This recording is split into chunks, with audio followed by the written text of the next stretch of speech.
Damn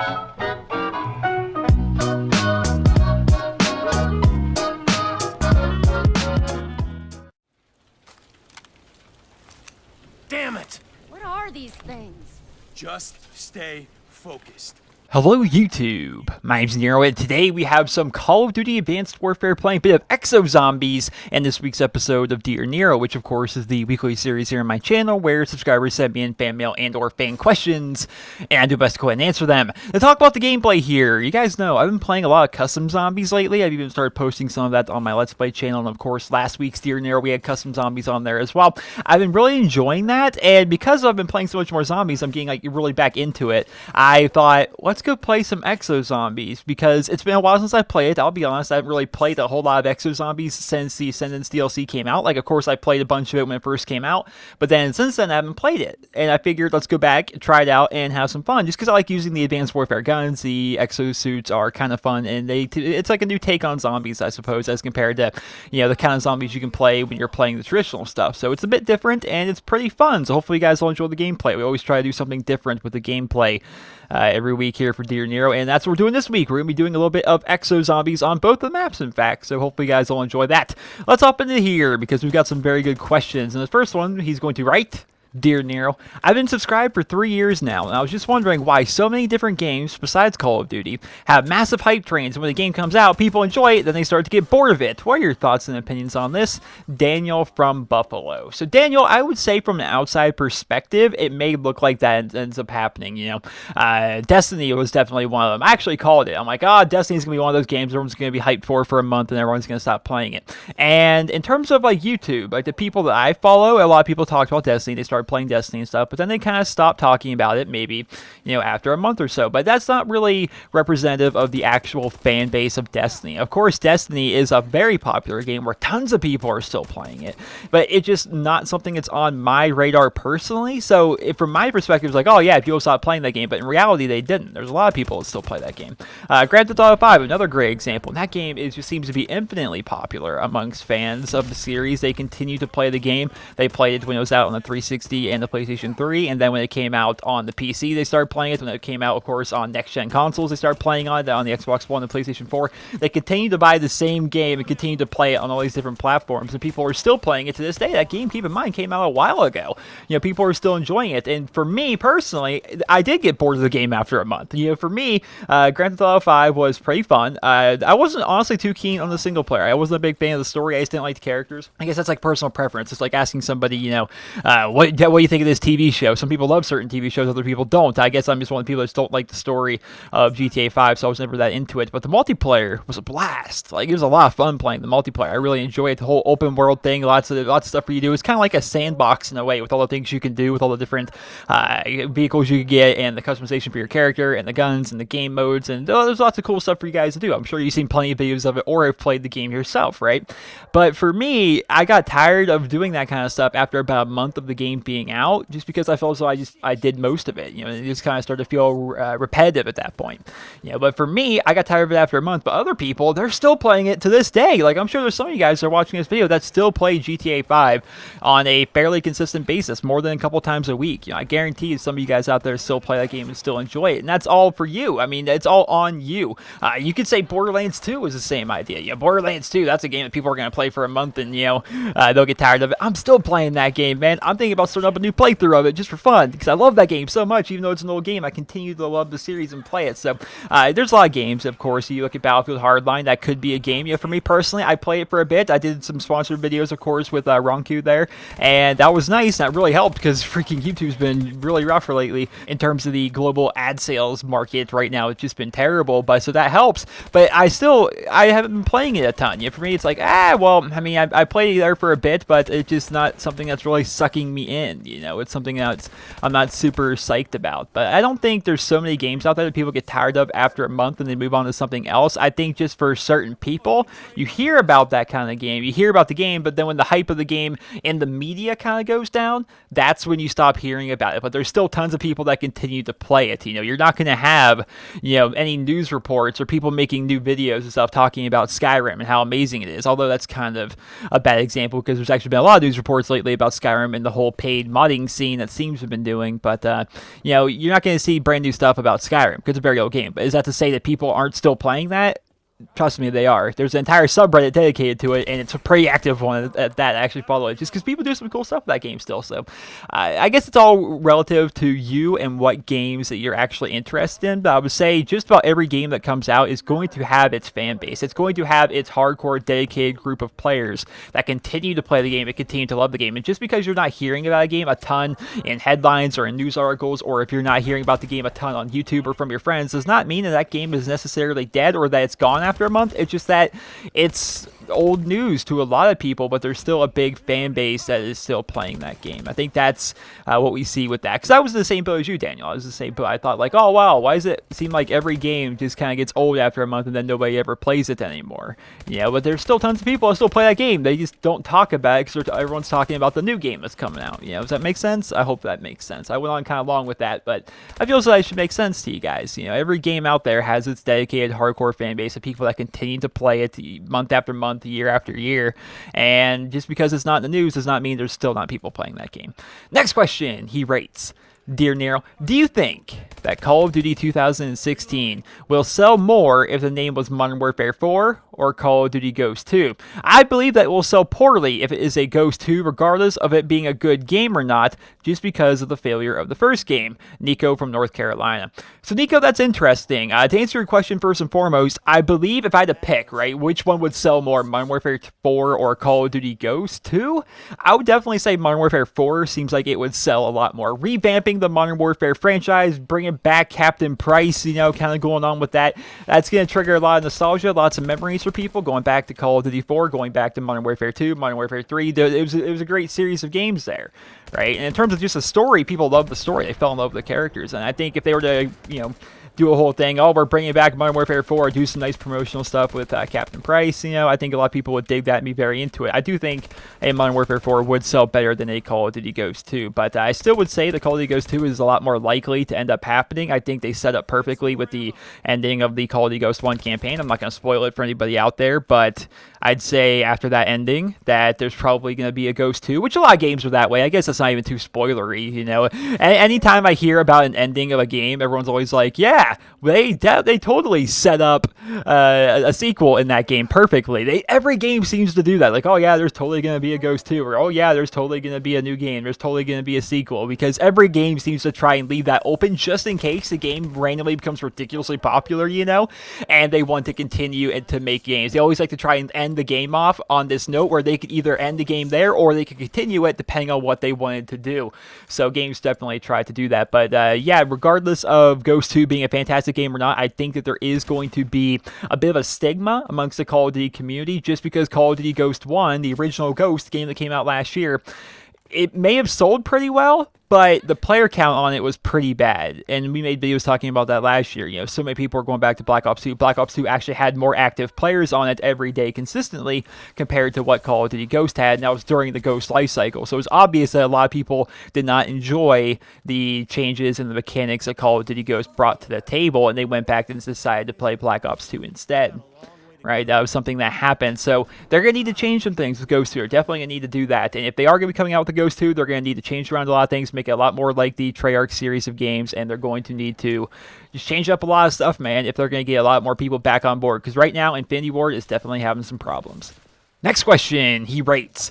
Dear Nero, does jealousy take over true happiness? I'm asking you if people are ever really happy for other people. In this hypothetical situation, you and your best friend are competing for one spot left on a team. Your friend gets picked and you get cut. Are you actually happy for your best friend, or are you acting like you're happy for him, but behind his back you're saying that you should have made the team? That is the kind of jealousy I'm talking about. I welcome your thoughts and opinions. Thanks again, Jet from Tennessee, originally from the Ukraine. So does jealousy take over true happiness? I think it can definitely be that way for some people. I think some people are just very jealous people by nature, and it kind of ruins their happiness. You know, there's somebody in my life right now who is having trouble with their significant other, I guess. I'm trying to be as vague about this as humanly possible, but there's somebody in my life that is a very jealous person, and it ruins a lot of his or her relationships. That's something that's definitely affecting their lives. So I can definitely say, yeah, jealousy can take over true happiness. But the specific situation you're talking about, let's say I had a best friend for all intents and purposes. We'll say it's Nick, right? We'll say it's Toucan, the guy that's been on my Let's Play channel a bunch. You guys have probably seen him a couple times on this channel as well. He's just been featured in a bunch of random stuff. He's been a friend of mine that I've been playing video games with since 2008. I met him actually in World at War playing Search and Destroy. And let's say, so him and I were competing for a team, a football team or a baseball team. He ends up making it. I'm going to be happy for him, but yeah, there is going to be a bit of jealousy there. He's like, oh man, I wish I would have made it there. But I'm still happy for him. To take another example, you look at Wildcat, man. So this is something that I'm sure a lot of people don't actually know about this, but I guess I can give you a little bit of a history lesson. You look at Wildcat, like the I Am Wildcat, and how ridiculously popular he is on YouTube. At one point, I had more subscribers than him. And at one point, he was a subscriber of mine and a fan of mine, which we're still friends to this day. I still write him on Skype occasionally. We still play Hearthstone and stuff together occasionally. But it's true. Like, he was a fan of mine who would join my open lobbies. That's how I actually met Wildcat, and that's why I'm actually friends with him, because he was a smaller channel and just a fan of mine, and he would watch my videos, and he would join my open lobbies and stuff like that. And he was always very active on Twitter and things like that. And I look at the success that he has, and sure, there's a hint of jealousy there. I think everybody's got a hint of jealousy there. If you're a YouTuber and you look at other YouTubers that are more successful than you, it's like, of course there's a hint of jealousy, and I don't necessarily think, oh, my videos are better than his. It's just like, oh man, I just wish, I was getting that many views and had that many subscribers. That'd be awesome. But part of that is I haven't put in the same amount of work that he has. I don't make the same kind of content he does, and he's just very talented. I have to understand that. I have to understand that he has something that other people can't do. There's something about him that is just very good with the videos he puts together and the editing that he does, and just he makes amazing videos, right? Stuff that I can't even replicate. So I can't even be that upset that he's so popular, because he is way better at YouTube than me, He's very, very good. So of course there's a hint of jealousy there, but I'm also happy for him because he's my friend. I'm very happy that he is in a spot like that. I don't want to reveal stuff about his personal life, but he's got a lot of cool stuff going on in his personal life. I don't know how much he's actually talked about on his channel, but he's got a lot of good things going for him right now. I'm totally happy for him about that.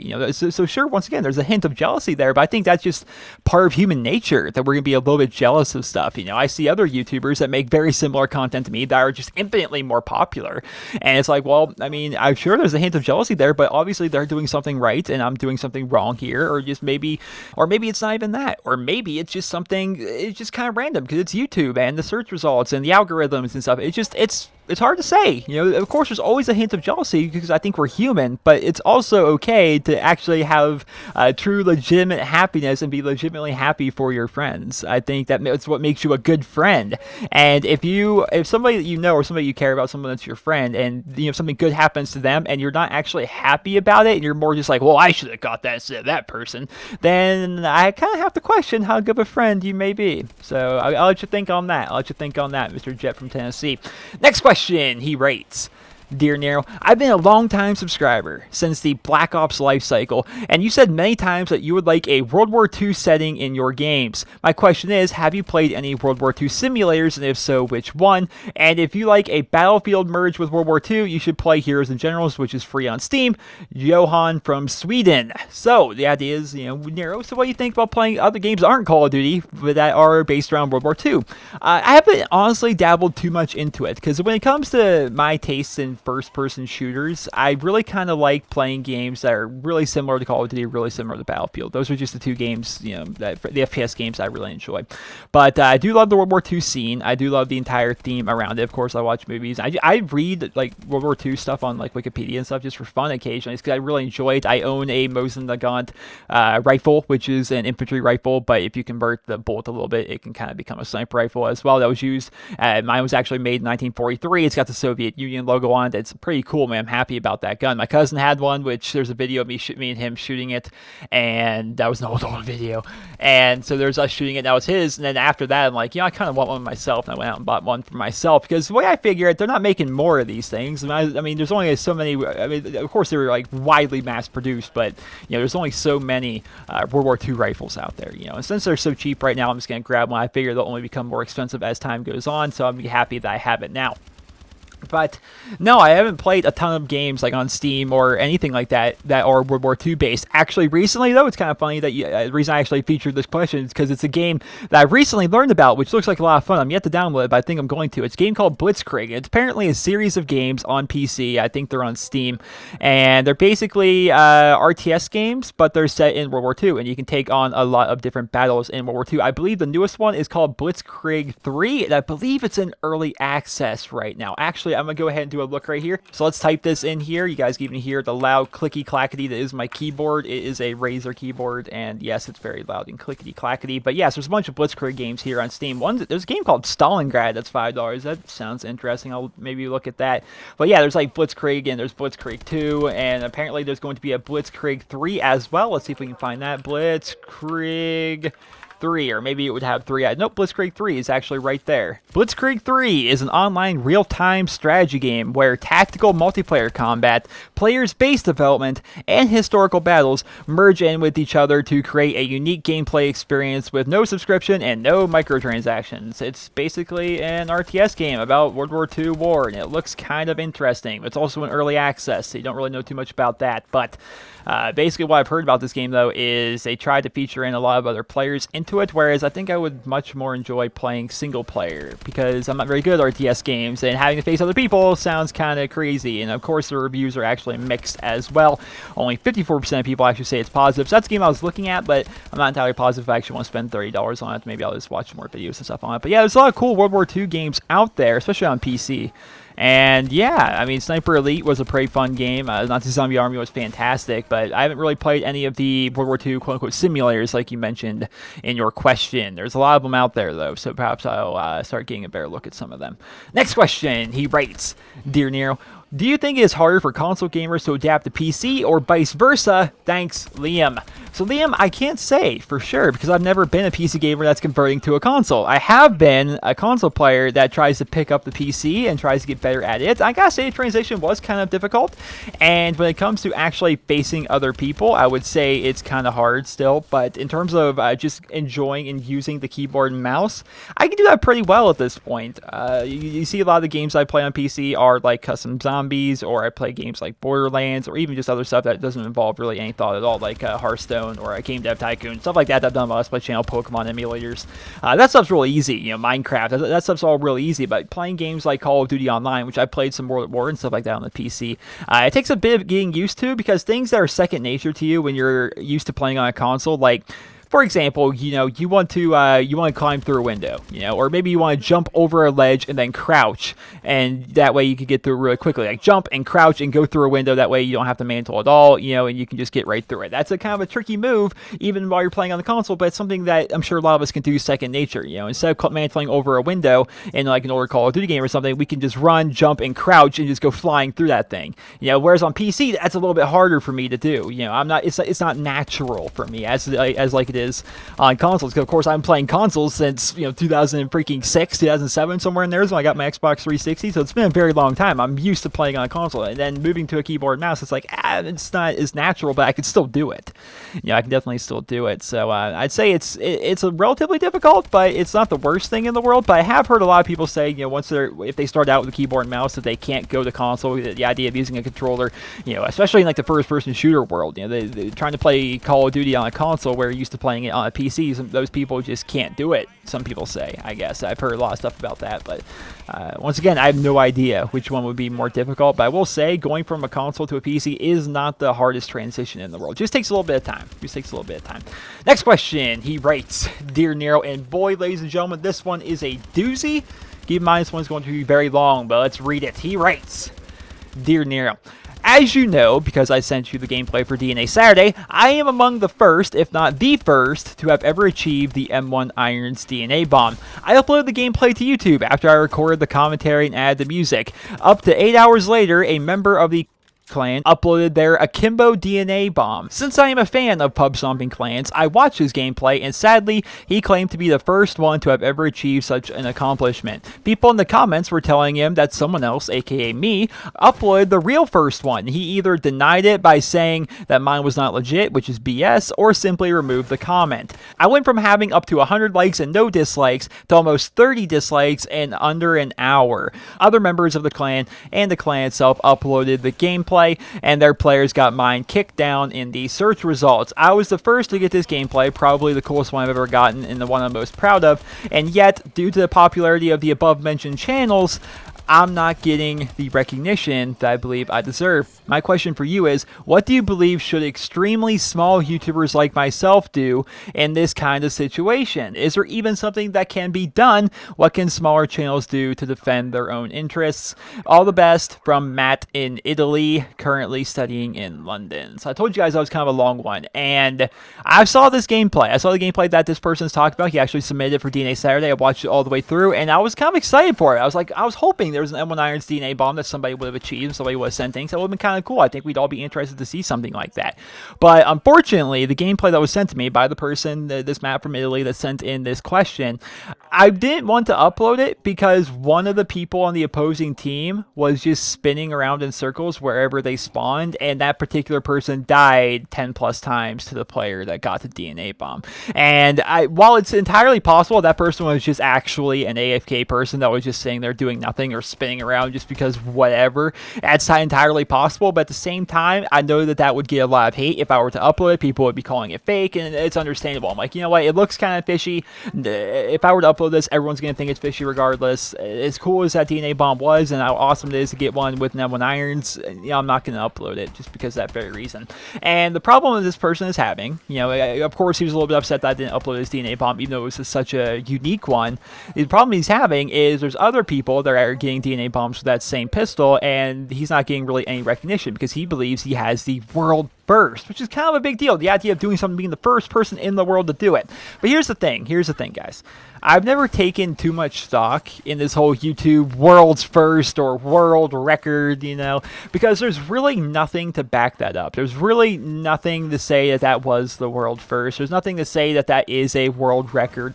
You can search around on YouTube and stuff, and gameplay even could be on YouTube already, but it just has bad titles or bad tags or stuff like that, and it's really hard to find, and it's just buried amongst everything else, And maybe even people that do get this kind of stuff, they just don't post it up. So of course there's no record of it, but still, you never really know if it's an actual world record. You're basically saying, I'm the first person to, upload this kind of gameplay to YouTube that I'm aware of.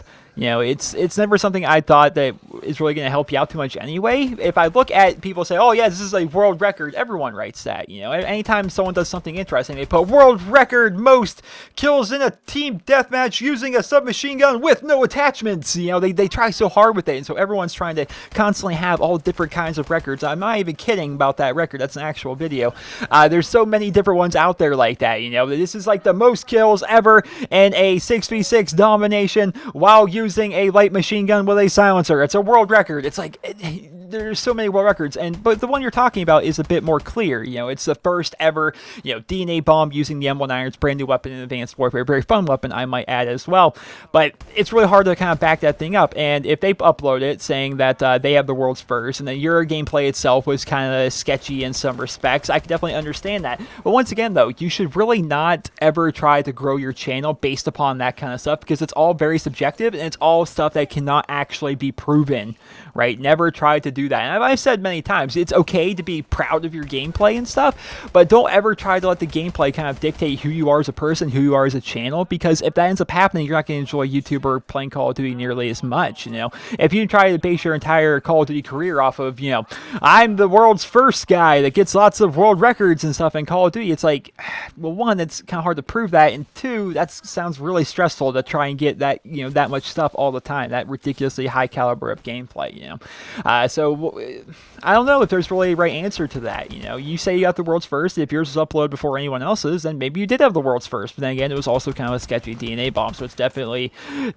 kind of confusing. But the part end of the question, which really kind of struck me, is do I believe that extremely small YouTubers is there anything they can do? Is there anything extremely small YouTubers can do in situations like this? And in your particular situation, there's really not a lot, I would say, just because you're a smaller channel and there's bigger channels out there that people are, of course, are going to side with them, saying that they were the first ones to do it. But going back to it, man, I feel as though you should just not even try to compete in that kind of thing, because honestly, it's a big circle jerk of people talking about stuff that doesn't even matter. Yeah, I'm the first person to ever do this with a certain thing on this certain area on this certain console using doing a certain thing. It's not real. You know, those aren't real things that you're doing. So don't ever, the world's first things aren't very interesting. I never took much stock in them, in my own opinion, just because it's too hard to track that kind of stuff. But just by the very nature that you got a cool DNA bomb using a very cool gun, that's cool enough in itself. It doesn't need to be a world first. You know, you can just put it up there on YouTube. People are gonna watch it, and there you go. It doesn't need to be world first. Once again, it's too hard to kind of track that kind of thing. And if you're a smaller channel and you're uploading really cool stuff like this, all you need to do is continue to upload good videos. That's what you need to do. Upload videos that are hopefully good, videos that you enjoy making, and hopefully people will enjoy watching them as well. And that's how you end up growing. You know, that you said, what can small channels do to defend their own interests? I don't think small channels have anything to necessarily defend their interests. There's not really anything to defend. You know, YouTube is not,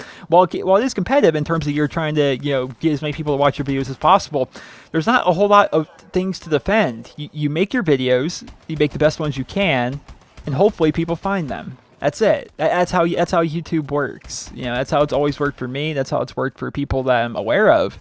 You know, you just upload videos, you make the best content that you can make, and there you go. Yeah, that's all you do. So, I don't know. Your situation kind of stinks. It sounds like a whole can of worms there with the entire idea of, you know, I think I got the world's first, but this person says he got the world's first, and he's trying to remove all the people that are saying mine was actually the first one. Now his fans are kind of attacking me. It's like, yeah, I mean, that's what the pub stomping community is like. It's a very toxic place from what I've seen so far.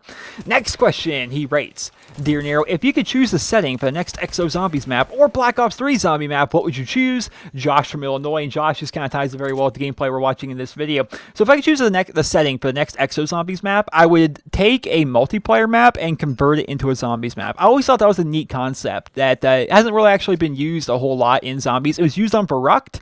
That was actually essentially the map Asylum from the multiplayer World at War, and then they made it the second ever zombie map, the first one to actually include perks. I thought that was kind of a cool concept, but we don't see a whole lot of that in zombies anymore. We saw Nuketown Zombies, that was kind of cool as well. So if you take something like, I'm trying to think of some maps that I think would work. The first one that came to mind was Comeback, but Comeback's kind of small. I think I'd want something a little bit bigger than Comeback. You know, you think of the map Horizon. Horizon might end up working because it's basically just a factory, but there's also some outdoors there, you know. So, I don't know. I think you should just take one of the multiplayer maps from Advanced Warfare and zombify it, you know. You take something like Comeback, right? Picture Comeback. So I saw Comeback just stuck in my head.